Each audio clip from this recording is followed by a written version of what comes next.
Hi friends, स्वागत आहे आपलं क्राफ्टर मोनिका या नवीन चॅनलला.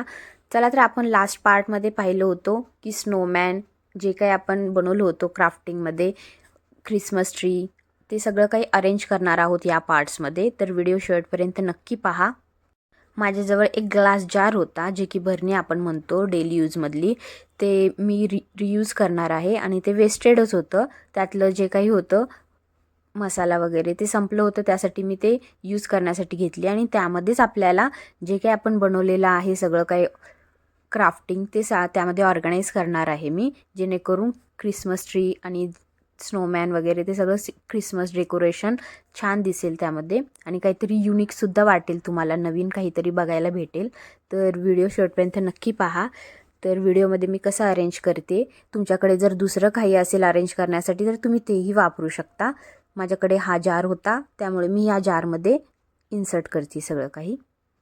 ग्लास जारमध्ये आधी आपल्याला बेस तयार करून घ्यायचं आहे. त्यामुळे जे काही वेस्टेड माझ्याकडे राऊंडचं हे होतं तारेचं बंडलचं, तर वाया गेलेलं ते मी घेतले आणि त्यानंतर त्याला मी ग्रीन कार्डशीट लावले आणि ते आपल्याला आता आत इन्सर्ट करून ॲज अ बेस म्हणून त्यामध्ये स्टिक करायचं आहे, जेणेकरून जे काही आपण ऑब्जेक्ट तयार केलेले आहे ते त्याच्यावर प्लेस करणार आहोत.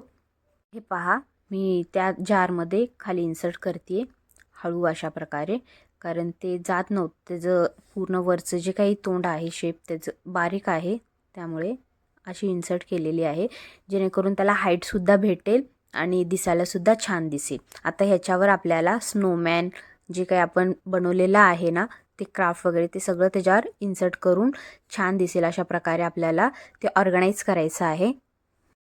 हे पहा, मी ते स्नोमॅन तिथं कोपऱ्यामध्ये वन साईडला असे ठेवलेले आहे, कारण आपल्याला दुसऱ्या साईडला जे काही ग्रीन ट्री बनवलेलं आहे आपण छोटंसं, ते सुद्धा तिथं ठेवायचं आहे आपल्याला. तर एका वन साईडला ते आणि दुसऱ्या साईडला स्नोमॅन अशा आपण अरेंज करून घेणार आहोत. आणि जे काही बाकीचं डेकोरेशनचं असेल ते मी दाखवतच आहे व्हिडिओमध्ये, तर व्हिडिओ शेवटपर्यंत नक्की पहा. तुम्हाला असेच सोपे सोपे आणि छोटेसे जे की कमी वेळेत आणि कमी खर्चात जे काही क्राफ्ट शिकायचे असेल तर माझ्या चॅनलला सबस्क्राईब नक्की करा, लाईक करा, शेअर करा, जेणेकरून तुम्हाला रोज नवीन नवीन क्राफ्ट DIY जे काही वेस्टेड मटेरियलपासून असेल ते आपण या पेजवर या चॅनलवर मी रोज अपलोड करत आहे व्हिडिओ, तर तुम्ही नक्की चेक करा. हे पहा, मी दोन्ही इन्सर्ट केलेली आहे त्या जारमध्ये. तर माझ्याकडे जे काही ऑब्जेक्ट होतं, एक बेल टाईप, आपल्या घरामध्ये सगळ्यांच्या असतं काहीतरी, काही प्लास्टिकचे मटेरियल्स जे की वेस्टेड असतं, तर ते आपण ह्यामध्ये रियूज करणार आहोत. तर मी आता यामध्ये डेकोरेशन करते. स्नो टाईप आपल्याला त्यामध्ये थर्माकोल्स, व्हाईट थर्माकोल्स, चमकी, ते सगळं काही कट्स करून त्यावर आपल्याला डेकोरेशन करायचं आहे. ख्रिसमससाठी तर आपण खूप काही डेकोरेशन करू शकतो. त्यासाठी तुम्हीसुद्धा मला आयडिया सुचा. जर तुमच्या डोक्यात काही असेल, तुमच्याकडे नवीन काहीतरी आयडिया सुचत असेल, तर तुम्ही मला ते कळवू शकता.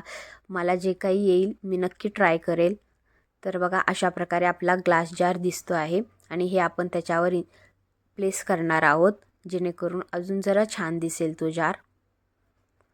जे काही बेल वगैरे असेल अजून तुम्ही क्राफ्टिंगचे बनवलेले कागदाचे पेपर्सपासून वगैरे, ते सुद्धा तुम्ही तिथे स्टिक करू शकता. इथे मी रेड कलरचं बनवले होते, त्यामुळे त्याच्यावर ती स्टिक केलेली आहे रेड कार्डशीटचा. तुम्ही अजून मोठे वगैरे काही बनवले असेल दुसरे क्राफ्ट ह्याचे क्रिसमसचे, ते सुद्धा तुम्ही स्टिक करू शकता. थोडेसे बलून्स, चॉकलेट्स, गिफ्ट्स जे काही असेल डेकोरेशन करायसाठी तुमच्याकडे, ते तुम्ही तिथे ठेवू शकता, जेणेकरून डेकोरेशनला अजून जरा छानपैकी दिसेल. इथं माझ्याकडे बटरफ्लायज होते पेपरचे, ते सुद्धा मी ॲज अ डेकोरेशन मी तिथे ठेवत आहे. हे पहा, पेपरचे जे काही बटरफ्लायज आहेत ते सुद्धा मी इथे ठेवली आहे, जेणेकरून अजून छान दिसेल.